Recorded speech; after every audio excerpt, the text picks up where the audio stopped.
একটা 15 মিনিট সময় আমাদের বাসায় দুজন অপরিচিত মানুষ ঢুকে এবং ঢোকার পর আমার মা বলল কী কাজ। তখন তারা বললো যে আমরা সরকারিভাবে সরকার থেকে এসেছি সার্ভে করার জন্য। মা বললো কী সার্ভে? বললো বাসনপত্র কীভাবে পরিষ্কার করে এটা দেখাবে। মা বললো না, আমার এসব কোনো প্রয়োজন নেই, তোমরা চলে যাও। তখন তারা বললো ঠিক আছে মাসিমা, আপনি তো আপনার ছেলের মতো, একটু আমাদের কথা শুনেন, আমরা এসেছি আপনার এখানে সার্ভে করার জন্য। মা বললো বলুন।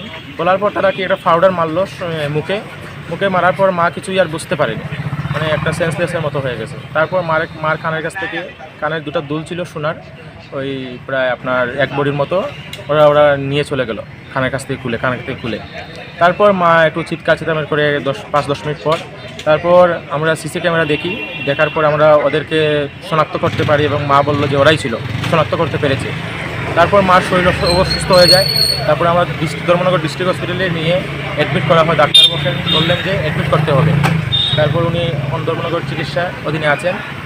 আজকে দুপুর 1:15 সময় এই ঘটনা আমাদের ঘটেছে। আমাদের বাসা হলো ভিলেজ হলো শাহবাজপুর, পোস্ট অফিস কামেশ্বর, আর 5 নম্বর ওয়ার্ড আমাদের টঙ্গিবাড়ি গ্রাম পঞ্চায়েতের 5 নম্বর ওয়ার্ড আমাদের। মার নাম কি? মার নাম ছিল জবেদা খাতুন, স্বামীর নাম আব্দুল আজিজ, আমি ওদের ছেলে।